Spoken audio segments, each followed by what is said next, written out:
Jack gripped the basement door handle. It felt colder than metal should. As if it had been waiting for his touch. He pushed the door open slowly. A wave of damp air rolled over him. Old, heavy, almost familiar. The staircase leading down was swallowed in darkness. No light. No sound. Just the feeling that something below already knew he was coming. Jack stepped down. 1 step. 2. The wood groaned beneath him like a warning. Halfway down, he stopped. The whispers began again. But this time, they weren't coming from the walls. They were coming from below. Dozens of overlapping voices. Children, adults, echoes of memories. All merging into a single plea. Jack, don't forget us. He reached the bottom. The basement looked empty at first. But then he noticed it. A small table in the center of the room. On it lay a stack of old photographs. Dust-covered. Yellowed with age. Jack picked the first one. It was a picture of him. As a child. Standing in the same basement. He didn't remember this moment. He didn't remember ever being here. He lifted another photo. This time, his parents were in it. Standing behind him. Their smiles frozen, unnatural, wide. The third photo made his breathing slow. It showed Jack again. But older. About his current age. Except for one horrifying detail. He had a hand on his shoulder. A hand that didn't belong to anyone in the picture. A hand emerging from the darkness behind him. Jack lowered the photos. Something moved in the corner of the basement. A slow shift, like fabric dragging across concrete. Jack stared into the darkness. Then the same whisper from before rose again. But clearer now. Closer. Come back, to where it started. Jack's heart didn't speed up. His face didn't change. But for the first time, he understood something important. The house wasn't hiding secrets. It was trying to remind him of something he had forgotten. Jack's age, 3 years old. Narrator. 3 years passed, and Jack Wilson still never cried, never laughed, never showed fear. His parents believed he was simply quiet. But quiet was not the problem. Jack sits on the floor, perfectly aligning toy blocks. Mother. Look at you, Jack, building again? Jack stays silent, eyes locked on the blocks. He moves one block slightly, then whispers softly. Mother. Jack? What did you say? Jack slowly turns his head toward her. Jack. He said it's not straight. Mother. Who said that? Jack raises his finger and points to the empty dark corner of the room. Cut. Narrator. That night, something woke Jack's father. A soft rhythmic tapping echoes from Jack's room. Tap. Tap. Tap. Father. Jack? You awake? He opens the door. Jack stands on his bed, facing the wall, gently tapping his forehead against it. Tap. Tap. Tap. But he is smiling. Father. Jack, stop. What are you doing? Jack. If I stop, he'll come closer. Father. Who? Jack slowly turns his head halfway toward his father. Jack. The man you can't see. Cut to black. Narrator. The next morning, nothing felt normal anymore. Mother, whispering. We need a doctor. This isn't right. Jack suddenly interrupts. Jack. You don't need a doctor. His parents freeze. Jack lifts his head slowly. Jack. He said, you'll understand soon. Fade out. Jack held the music box in his hands, staring at the engraving. The house felt colder now, heavier, as if something had awakened. He placed the box down and stepped back. Then, a whisper crawled out from inside the walls. Soft, faint, but clear enough to freeze the blood in his veins. Jack. He didn't move. He didn't blink. The whisper came again. This time behind him. Don't leave me again. Jack turned slowly. The hallway was empty. But the air felt charged, like static before a storm. He walked forward, listening closely. The voice was shifting. Moving along the walls. Like something trapped inside them. He pressed his ear against the plaster. Silence. Then suddenly, a scream burst from the other side of the wall. Not loud. Not explosive. But sharp, broken, desperate. Jack stepped back. That's when he noticed it. A thin crack spreading across the wall. Like veins. Growing, branching, reaching toward him. The house wasn't just alive. It was bleeding emotion. Jack whispered to himself. I need to find the source. He followed the crack as it snaked through the hallway, leading him to the basement door. The same door from years ago. The same door his parents told him never to open. He reached for the handle. His fingers trembled for the first time. Not out of fear, but because he knew what was waiting for him down there. Bright hospital lights. Soft machine beeping. A security camera in the corner. Nurse, slightly nervous. Doctor, the baby is out. But, he's not crying. Mother, weak voice. Is he okay? Why isn't he crying? Doctor, forcing calm. Bring him here. The nurse places the newborn on the medical bed. Camera slowly zooms on the baby's face. A newborn, eyes wide open, staring without blinking. Nurse takes a step back. Doctor, he's looking at me, like he understands. Doctor, examining the baby. Newborns sometimes do that. Reflex. The baby slowly turns his head toward the doctor, very slowly, with unnatural focus. The doctor freezes for a moment. Doctor, quiet voice. This isn't normal. Top-down angle. The doctor and nurse are busy. The camera is recording. Baby Jack looks up at the ceiling. Directly into the security camera lens. A straight, focused stare. As if he knows he's being watched. Suddenly, heavy static glitches across the screen. The timestamp freezes at 6 seconds. Then, delete. The recorded segment disappears on its own. Come again. The mother tries to sleep. The doctor writes notes. Nurse. What are you writing, doctor? Doctor. I'm writing, healthy baby. Weak cry. White sweat. No need to worry the family. Nurse. But he didn't cry at all. Doctor. Forget it. Camera slowly zooms on the baby.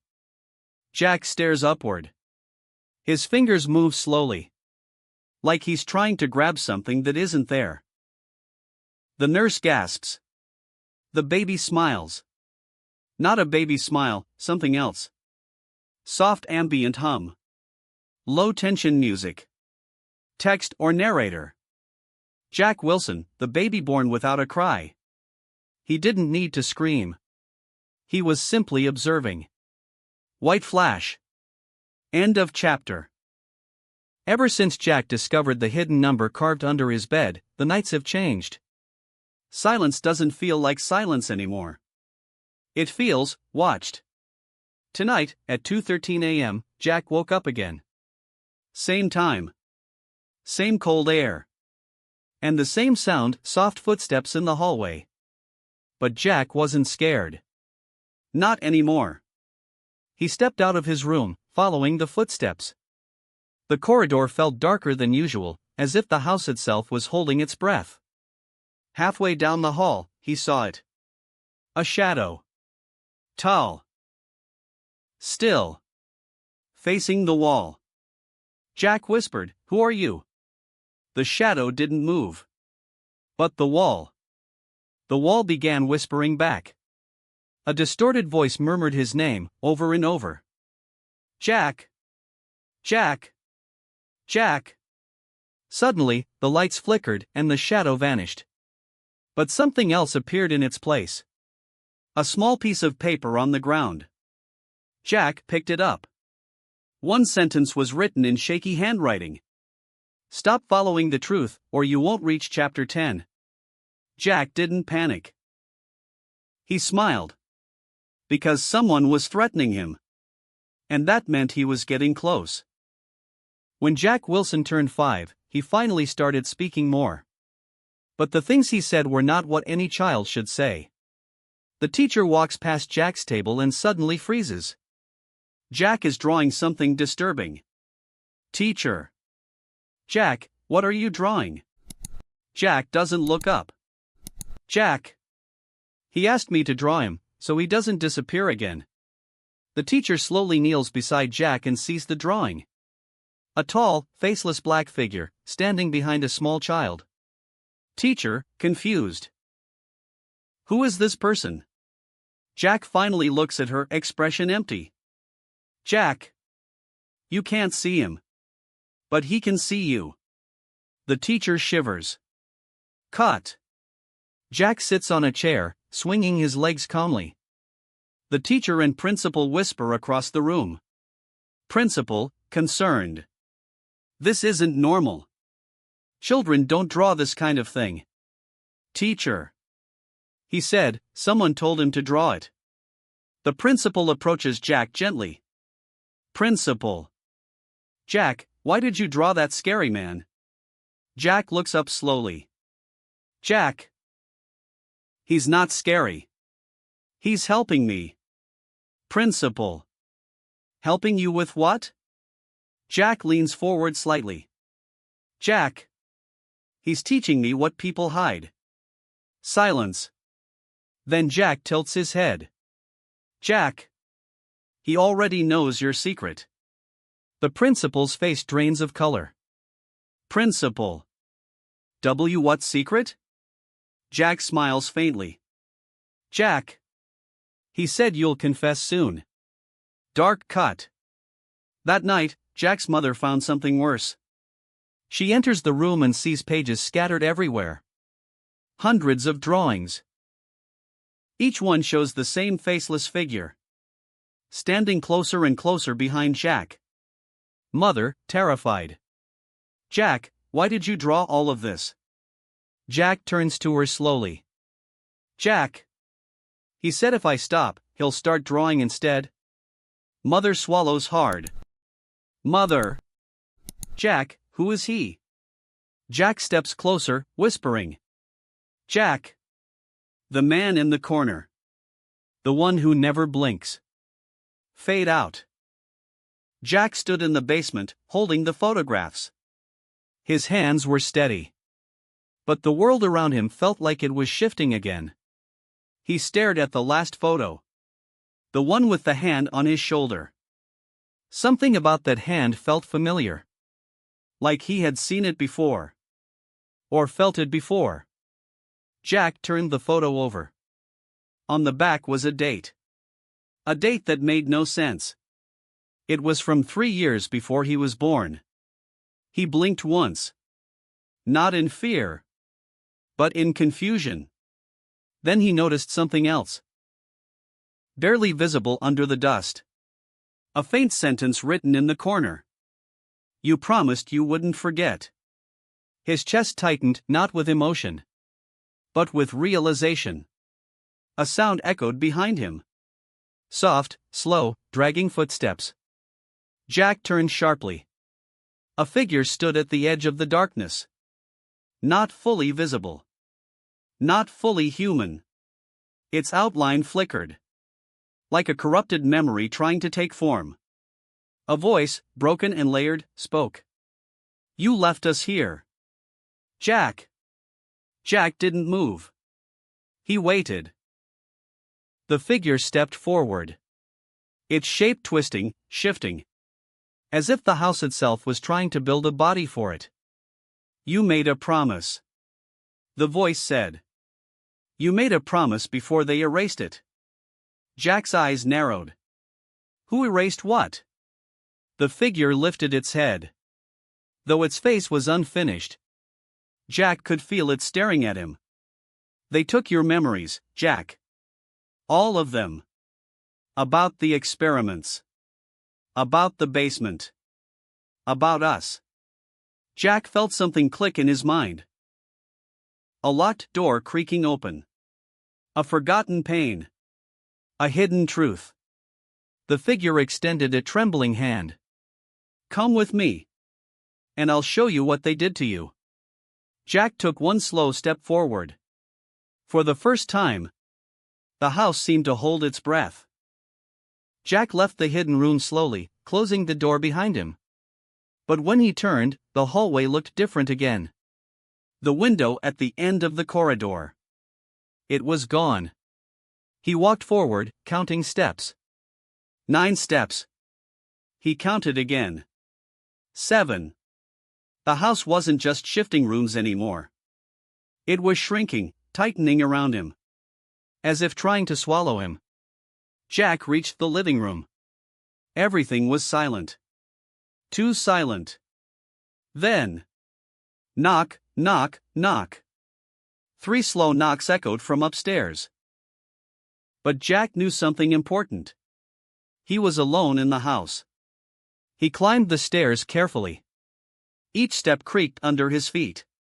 When he reached the top, he saw it. Footprints.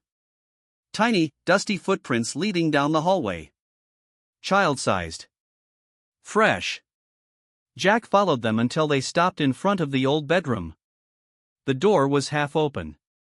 He pushed it slowly. The room was empty. Except for a small music box sitting in the middle of the floor. It wasn't his. He'd never seen it before. The lid suddenly opened on its own. And the music started playing. Soft, slow, broken. Jack kneeled and saw a small engraving inside the lid. Welcome back, Jack. But something was wrong. The handwriting. It was identical to the writing on the cassette tape. Someone, or something, had been preparing this. For years. Jack's expression didn't change. He whispered one thing. I knew it wasn't random. Jack followed the incomplete figure deeper into the basement. Each step felt heavier. As if the house itself was pulling him downward. The shadows thickened around them. The air grew colder with every breath. The figure stopped in front of a wall Jack had never seen. A wall covered in marks. Hundreds of them. Lines. Numbers. Dates. Jack stepped closer. They weren't random. They were records. Experiments. Subjects. Failures. And one name appeared more than any other. Jack Wilson. Subject 0. Jack's heartbeat remained steady. But something inside him began to unlock. Like chains falling one by one. Subject 0. Jack whispered. What does that mean? The figure turned slowly toward him. They didn't adopt you. Jack. The voice trembled. They created you. Jack froze. The basement lights flickered violently. As if reacting to the truth. You were born here. The figure continued. In this house. In this room. You were the first of us. Jack's eyes drifted back to the wall. Under his name was a note. Emotion suppression complete. Memory wipe stable. Reactivation pending. A low rumble echoed above them. The entire house trembling. Jack spoke coldly. Why bring me back now? The figure's voice softened. Almost human now. Because they're coming, Jack. The ones who made you. The ones who erased us. They're returning to finish what they started. Jack looked around the basement. The floorboards began to shift, moving like breathing skin. The house wasn't trapping him. It was protecting him. You need to remember everything, the figure said. Or they will control you again. The walls shook harder. Dust falling from the ceiling. Footsteps echoed above them. Slow. Heavy. Multiple. Jack stared at the staircase. Someone, or something, had entered the house. The figure grabbed Jack's arm. There's no time. Choose now. Jack looked upward toward the intruders. Then back at the figure.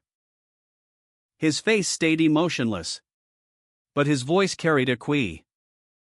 Jack didn't sleep after the message. A threat only meant one thing: someone was watching his steps. At sunrise, he began investigating the hallway again. This time, something felt wrong. The corridor was shorter. Jack measured it the night before: 12 steps. Now it was 9. Walls don't move, not in normal houses. Jack pressed his hand against the end of the hallway. The surface felt soft, like it wasn't fully solid. As if the house was shifting. Then he noticed a thin crack. A door outline. A door that wasn't there yesterday. A room that should not exist. He pushed it open. Inside, the air was freezing. Dust filled the empty space, but there was only one object. A wooden chair, placed perfectly in the center. On the chair, a cassette tape. Jack picked it up and blew off the dust. One word was written on it. Play. He inserted it into the old tape recorder in the room. Static. Then a voice, broken, trembling, on the edge of fear. If you're hearing this, then it already started. You're being watched, Jack. Not by a person, but by the house. It remembers everything. And it hates you. The tape clicked off. Jack didn't flinch. He just stared at the chair. Because someone recorded that message years ago. And somehow, they already knew his name. Don't forget to like, subscribe, and share the video so we can continue.